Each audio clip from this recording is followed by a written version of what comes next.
Alright guys, just got home, and right before I left the shop I actually put on the 1-inch spacers that I have. So they're 5 by 120 by 1 inch. So you guys can see here the angle mod that I did worked out very well.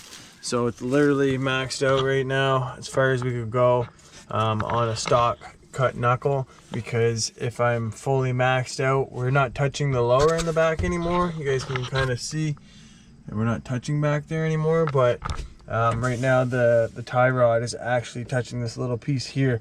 So what I might do is actually cut a little slit out of this, take that out, and I'll re-weld it and make that solid again. And yeah, besides that guys, I'll show you the other side so you can see the 1-inch spacers. I kind of showed you that at the shop.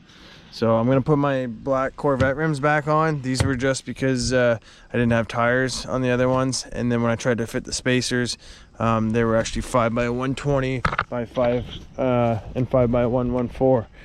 So you guys can see here how much angle it's got.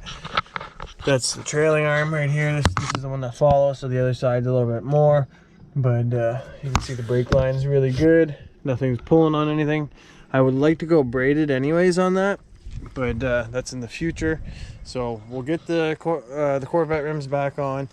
You guys can see how much fun we had over the weekend. So this thing's a ripper.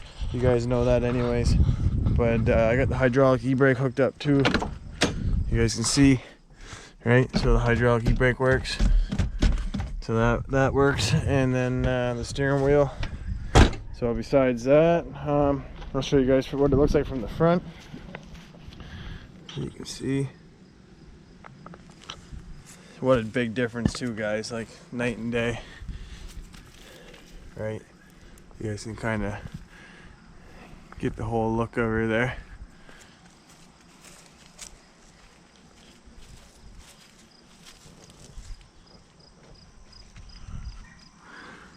Right, so pretty excited about that guys. So I'll get my other rims back on again like I said, and we'll go from there. If I get a clearance or anything else, or you know what I mean, I wish I would actually make a real kit for this, because right now you can see the slant that I have actually. So technically the lower control arm, we need one that comes out, but then it needs to be more, you know what I mean, kind of like the BMW kits, the 240. Wisefab makes some killer kits. So if anybody knows Wisefab and you guys are watching this, tell them to make one for the 4th gen F bodies, because there's a lot more guys starting to drift these things, and they're a blast once you get them set up. You guys can pretty well drift anything, just like a 240, a Skyline, Mazda Miata, whatever, right? So it's a perfect platform. But yeah, that's my angle mods, boy. Oh yeah, anglesauce, yeah boy.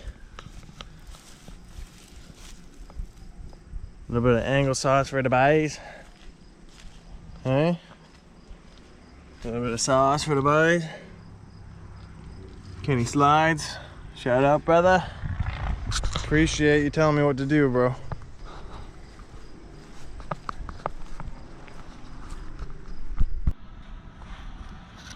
Morning guys, welcome back to the channel. I just want to bring you guys along today because I am doing a clutch job in this 350Z. So it's a good friend of mine. Actually, it's my old next door neighbor. It's his dad's car. So it's a 6-speed car, so it's got the nice tranny in it. I believe it's a CD009.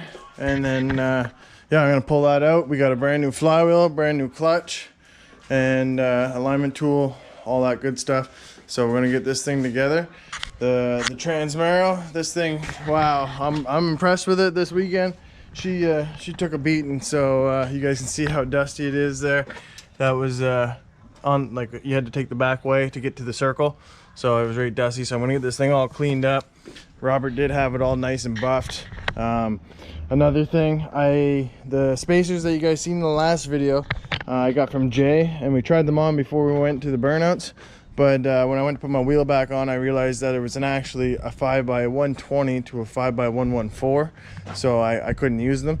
So actually Justin Belleville hooked me up, and he had a set laying around 1-inch spacers, so they're actually in the back seat of the Trans Am. I'm going to put them on the front here, and then we'll have this out another inch, and then that'll give us the rest of our angle, right boys? So yeah, I'm gonna bring you guys along again today, and we'll see you guys here soon. All right boys, first things first, when you're working on your drift cars, you got to put some Adam LZ on. So that's what I got on the go here. Pretty well seen all of them, but support Adam because he's been doing this for a long time and doing some cool shit. So if you guys see under here, hold on, I'll show you guys here. So first thing what you guys want to do is actually pull the drive shaft. Okay, so once you pull the drive shaft, there you go. I got some light now, boys. That's the rear end there, you guys can see. Okay, so drive shaft's there. You're gonna pull out it's 4 17 mils, so just get yourself a ratchet and a wrench. You're gonna pull this shaft out, so you can see nice shaft on that. And then this is the CD009 trans, and you guys can see the shifter. So myself, I don't like these shifter units because this actually wears out. It's kind of like a U-joint. But besides that, they are pretty good trannies. A lot of guys do use them for swaps. You guys can see the top plate up top. But yeah, that's the tranny there. You guys can see the 350Zs have plenty of room. The only thing that you're gonna have to do is you guys can see the cats there. The cats are still all right. That one's still all right. So what I had to do, the bolts were so rusted, I cut them off. So I'm gonna have to cut these out with the torches again now that I have it off. But you guys can see sitting over there. So you have to pull that off, or there's no way in hell you're gonna get the tranny to actually come back, because you gotta remember the shaft's actually through the clutch into the pilot bearing, right? So you have to pull the tranny back to be able to change the clutch and the flywheel. So that's what we're gonna do. We're gonna get everything prepped. I'll get my jack underneath here once I have everything loose, and then we'll drop this tranny mount. We're gonna pull this drive shaft, and yeah, we'll go from there. So the main thing is to get the exhaust off, boys, and then from there it's pretty easy.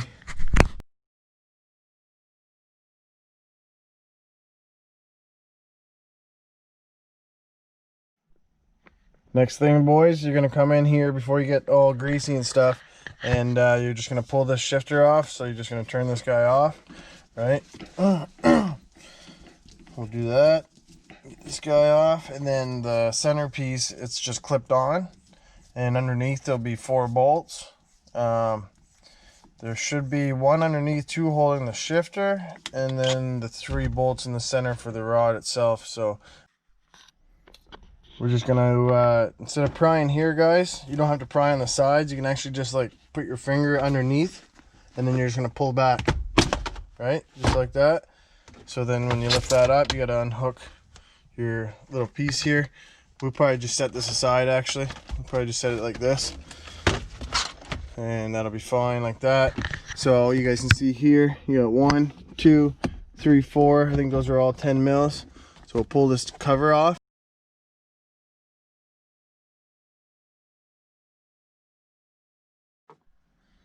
Alright guys, so you just seen I pulled this off, I pulled this rubber, and then this guy comes off after. So we'll just set those guys aside. The stock one is 3 Allen keys. The aftermarket unit, I seen that they were bolts, and you can get kind of those nice little short shifters. But this is actually a really nice transmission. You guys can see how close gears there, close ratio. So we're gonna pull this out though, just so we have, when we set it down, we can actually pull it back, right? And we don't want to be hitting this and prying on that. And so that's the best thing to do, just pull these out. Alright guys, you can see what we're left with here. So shifter's there, you guys can see down in here. So that's just the extension anyways. So you take the bottom bolt out, you'll actually need a 15 or 9/16 and a 12. And then here, I'll roll under, show you guys what's up. So the bolts on this for the exhaust, like I said, were pretty rusty. So this is what you got underneath, guys. So that's your extension, and that's where your bolt comes out of, right there. So you're gonna take that bolt out, just set it aside. Drive shafts in the back there. You guys can see I kind of took everything out. And now all we have, I got the back mount out for the training. So it's just a cross brace. Going to undo the rest of the harness. So you guys can see here, we got one up here. We'll just take this guy off now. So that's there like that. We got these guys undone. So we're just going to take this off, this whole bracket. So it's just up top, there's a 12 mil. So you guys can see this is just sitting here, this heat shield. This side was really bad, so I actually just cut it off real quick. Better than rattling, right? So that's gone. The cross brace also, the bolts were stripped, rotted, so I cut that off. And basically what that does is just holds this to the tranny. Once it's all mounted, it's solid anyways. So next is the slave. So we'll get the bolts off of that, this whole cover. We'll pull this right off and set it down. And then once the harness is moved, guys, I got this bolt started here. One of the main bell housing bolts, but that holds the harness for the O2 sensor. So we're just gonna back this guy out here, just so we can get all the wiring out of the way, right? So that's like that. And then once I get that bracket here, you guys see, I'll take these two 10 mils out, and then this harness will just lay aside. Really like these 350Zs. Just looking at this, you can see on that control arm, look at the bump stop, right? So that bump stop actually touches that piece of the knuckle where the tie rod sits, right? So if you technically, in theory, got rid of that bump stop, you'd have all the angle, really. The only limiting factor is the rack, but you could even run spacers on the rack. So besides that, boys, next step is we're getting the bell housing bolts all out, but I'm gonna pull this little sensor out, this 10 mil, just so we don't break it. And then I dropped the slave, so it's two 12 mil bolts, you guys can see up there. I already took them out, and it just kind of sits like this. So I took those two out, took this little shield off, you guys can see, right? So I took that guy off, set him aside with the bolts. Keep your bolts together, and we're just gonna move him aside like this, set him there, and then you guys can see now what we're working with. So I'll move that sensor. I'm gonna get all the top bell housing bolts first, and then I'll get my jack under here to support it, and I'll take these last couple bolts out, and then I'll take my bolts out for my cross brace, and we'll pull this thing back, boys. So she's ready to come out. Alrighty, boys, we got it all out. We got all the bolts out. So now I got my jack. I'm just sitting there, and we're about ready to pull the tranny out. I just sprayed a little bit of penetrating fluid around the trans because you can tell it hasn't been off for a long time. So I'm gonna have to probably get a little pry bar there, find a little spot, and start trying to walk it off the dowels. And then we'll get this clutch and flywheel changed. Alright guys, tranny's ready to be dropped. I'm just actually gonna pull it back now, and I'll show you guys how to install the clutch on this tomorrow. I think we're gonna have to do the rear main seal actually on it, because I seen that it was sweating. So I got myself on here. Actually, it's Mike Weldon. You guys can see there on the hatch. And I just want to show you guys the Trans Am. So this is what it looks like with my new spacers. You guys can see. So it actually fits really nice. So that'll give us that extra, you guys can see, extra 1.5 inch, I think these are. Inch? Yeah, 1 inch, sorry. So a 1 inch spacer on the front. I might put one on the back later, but for right now, it's perfect because when it blows a tire, it actually doesn't go everywhere. So you guys can see here, I actually blew one at the burnout competition. It touched a couple spots, but because Robert waxed it, that'll all come off. But it actually sits nice.